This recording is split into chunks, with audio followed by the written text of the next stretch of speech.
Namaskar friends and welcome to this press briefing by the Health Ministry. To brief us more on the latest situation, we have with us today Dr. V.K. Paul ji from Niti Aayog, Joint Secretary Ministry of Health Shri Love Agarwal ji, Director NCDC Dr. S.K. Singh ji.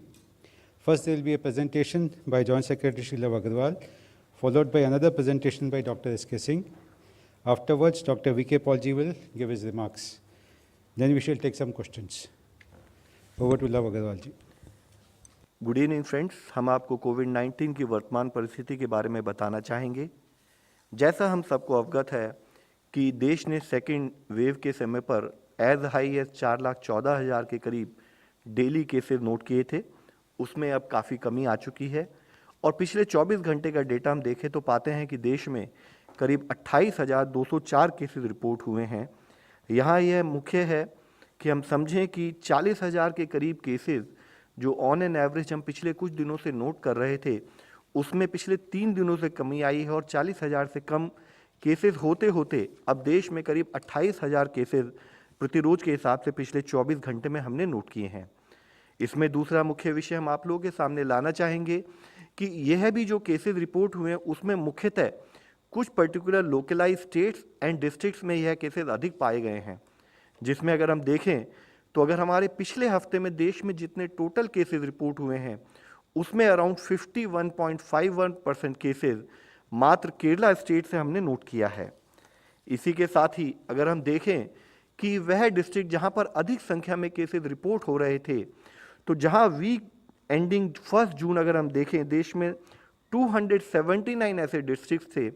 1 जुलाई तक आते आते वह number घटते हुए 107 हुआ और अब as on 8 अगस्त हम देखते हैं कि वह जिले 48 रह गए हैं।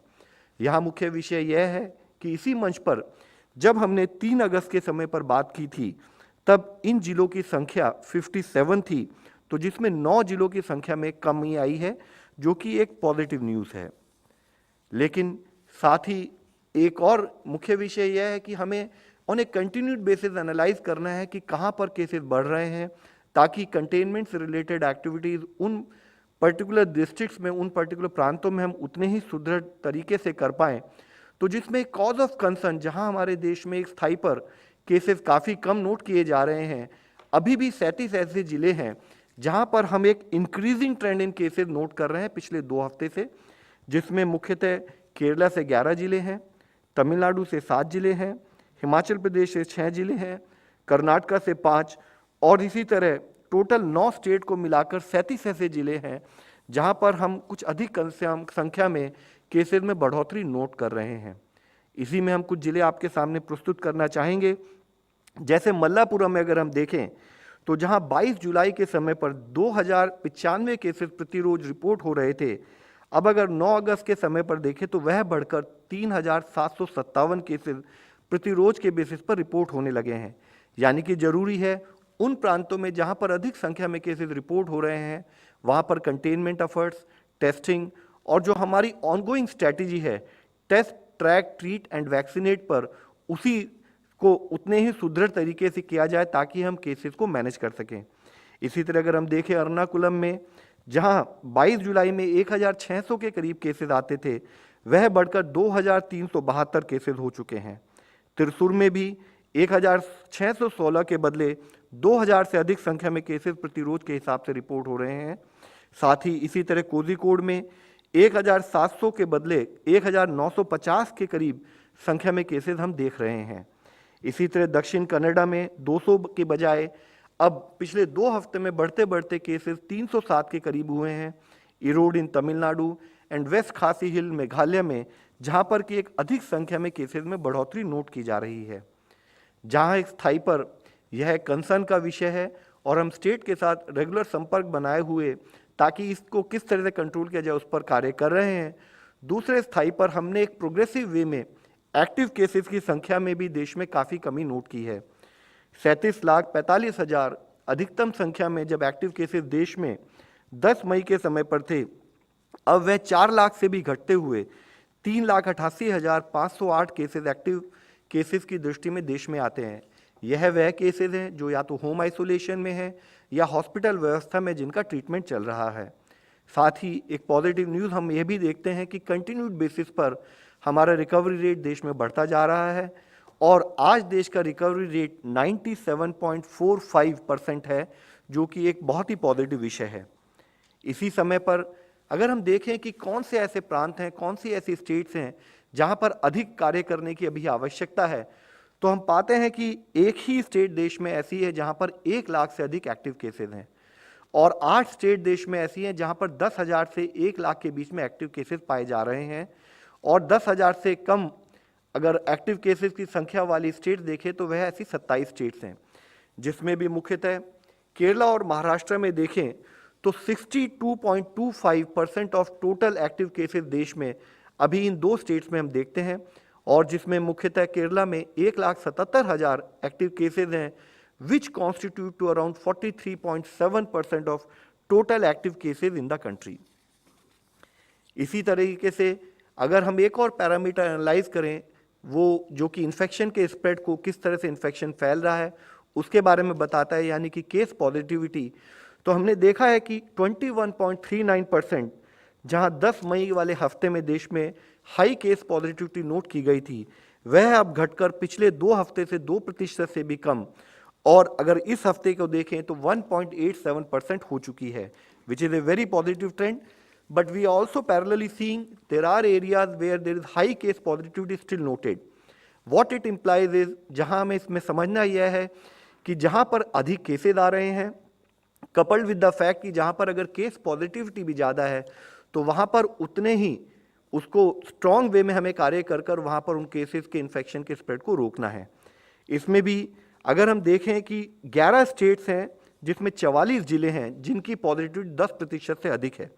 इसमें मुख्य विषय अगर हम देखें तो जहां केरला में ऐसे 10 जिले हैं जहां की पॉजिटिविटी 10% से अधिक पाई गई है पिछले हफ्ते में।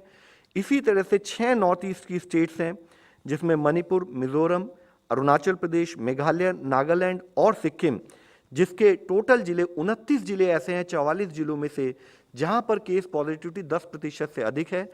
इस विषय पर हमने इस मंच में पहले भी बात की है कि जरूरी है कि नॉर्थ ईस्ट के उन प्रांतों में जहां पर अधिक केस पॉजिटिविटी नोट की जा रही है उतने ही सुचारू रूप से हम कार्य करें।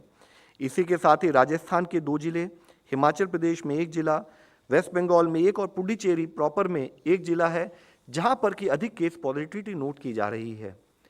साथ ही अगर हम देखें वैक्सीनेशन में कंटिन्यूड बेसिस पर हम प्रोग्रेस कर रहे हैं। आज देश में टोटल फर्स्ट डोज की कवरेज देखें तो वह बढ़ते बढ़ते 40 करोड़ से अधिक हो चुकी है और सेकेंड डोज 11.43 करोड़ डोजेज देते हुए हमने 51.45 करोड़ डोजेज अब तक देश के नागरिकों को प्रोवाइड की हैं।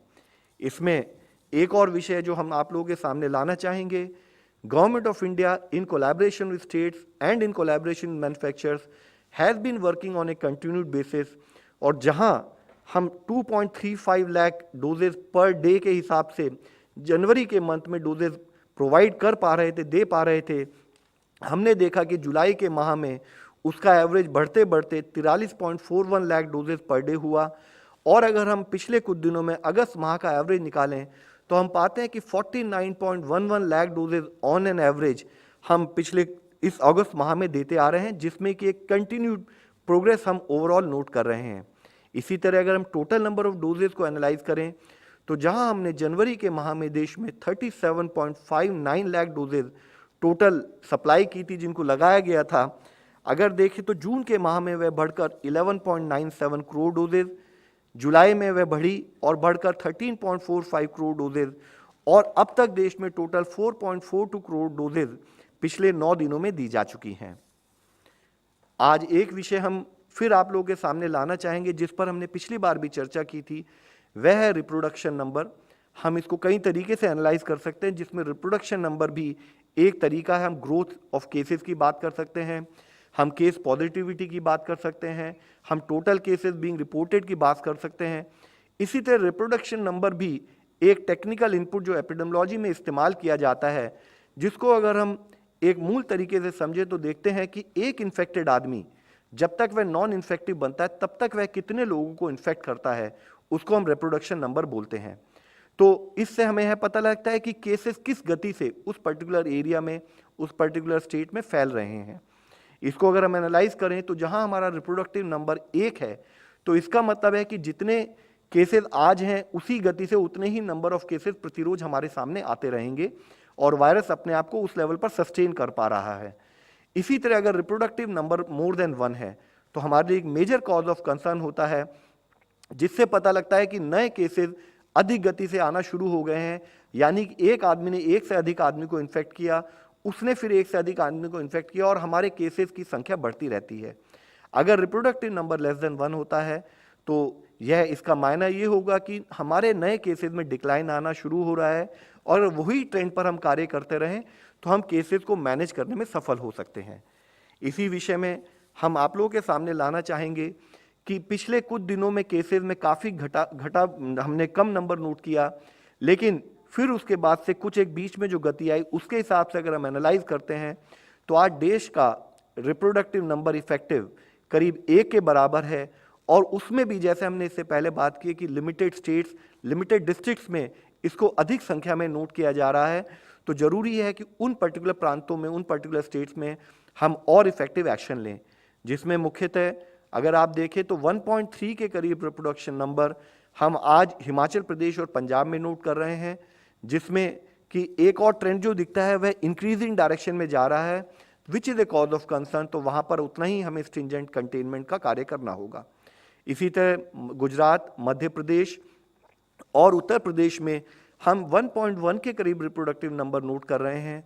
तो यहाँ चाहे केसेस कितने भी कम हो, अगर reproductive number is more than 1 it should remain A cause of concern, क्योंकि इससे पता लगता है कि केसेस की ट्रेजेक्टरी बढ़ने की डायरेक्शन में है और साथ में हम उस रिप्रोडक्टिव नंबर की ट्रेजेक्टरी को भी मॉनिटर करेंगे ताकि हमें पता लगे कि उसकी ट्रेजेक्टरी और बढ़ रही है तो यानी केसेस और अधिक गति से बढ़ सकते हैं। इसी तरह से हम देखें तो नागालैंड, गोवा, आंध्र प्रदेश में रिप्रोडक्टिव नंबर अभी 1 के बराबर है, जिसमें कि आंध्र प्रदेश में एक लाइकली इंक्रीजिंग ट्रेंड भी नोट किया जा रहा है। जरूरी है कि जब हम देश के ओवरऑल स्प्रेड ऑफ कोविड-19 को मॉनिटर करें तो हमें यह समझना जरूरी है कि ऑन ए कंटिन्यूड बेसिस हमारी लड़ाई के वेपन्स क्या हैं। जो सामाजिक लेवल पर, जो हमारे समाज के लेवल पर हमें जो कार्य करना है, उसमें 2 मुख्य वेपन हम लोग इससे पहले भी कई बार बात कर चुके हैं। एक है वैक्सीनेशन, जब भी हमारे प्रांत में अवेलेबल हो, जब भी हमारे शहर में, हमारे वैक्सीनेशन सेंटर में अवेलेबल हो, यह सारी वैक्सीन सेफ है, हम इनका इस्तेमाल करके अपने आप को बचाएं। दूसरा है सोशल वैक्सीनेशन टूल्स। यहाँ इस विषय पर हमने पहले भी कहा है कि एक चैलेंज अगर प्रकृति के रूप में हमारे सामने एक नए वायरस के रूप में या नए म्यूटेंट के रूप में हमारे सामने आता है, तो उस प्रकृति के दिए हुए चैलेंज के साथ साथ हमें यह भी ध्यान रखने की आवश्यकता है कि जो स्प्रेड ऑफ इन्फेक्शन है वह इस चैलेंज, म्यूटेशन के चैलेंज हो या किसी और चैलेंज के साथ साथ हमारी प्रवृत्ति पर भी डिपेंड करता है। हम क्या एक्शन लेते हैं उस पर भी काफ़ी हद तक डिपेंड करता है। हम आप सबसे विनती करना चाहेंगे, आपके द्वारा सभी लोगों से विनती करना चाहेंगे कि कोविड के इन्फेक्शन के कंट्रोल में हम सबका एक बहुत अधिक योगदान है। वह योगदान है कि हम चाहें तो हम कोविड के स्प्रेड को रोक सकते हैं। हम उसको कैसे रोक सकते हैं, इस विषय में हमने इससे पहले भी कई बार कहा है। यदि एक इन्फेक्टेड आदमी या यदि एक सस्पेक्टेड आदमी अगर वह प्रॉपर आइसोलेशन मेंटेन करे, उसके कॉन्टैक्ट प्रॉपर आइसोलेशन मेंटेन करें और गवर्नमेंट के द्वारा दी हुई इन गाइडलाइंस का पालन करें, जिसमें कि मुख्यतः हमने 3 विषय के बारे में कंटिन्यूड बेसिस पर बात की है। एक है कि हम मास्क का हमेशा इस्तेमाल करें, ना हम केवल मास्क का इस्तेमाल करें लेकिन मास्क को चिन पर लटकाना या मास्क को केवल हाथ में लिए घूमना या गले के नीचे लटका देना या उससे नाक और मुंह को ढंग से नहीं ढकना, उससे भी जो हमने कार्य किया उसके हमें रिक्वायर्ड जो आउटपुट है वह नहीं मिलेगा। तो हम हमेशा मास्क पहने, अपने फेस और नोज को कवर करके पहने, तरीके से उसका इस्तेमाल करें। दूसरा विषय है 2 गज की दूरी बनाकर रखें और इसी के साथ ही तीसरा मुख्य विषय है कि हम अपनी हैंड हाइजीन पर भी ध्यान रखें, समय समय पर अपना हाथ धोते रहें, क्योंकि चांसेस है कि अगर हमने किसी इन्फेक्टेड सरफेस को टच किया तो उसके बाद अगर हमने आंख या नाक या मुंह को टच किया तो उसके द्वारा वायरस फिर हमारी बॉडी में जा सकता है। और इसी हैंड हाइजीन से लिंक्ड इशू है कि जो हमारी फ्रीक्वेंटली टच सरफेसेज हैं, जैसे हमारी टेबल हो गई, हमारी डोर नॉब हो गई या हमारे आसपास का जो वातावरण है, हम उसमें रिक्वायर्ड सफाई बना के रखें। धन्यवाद।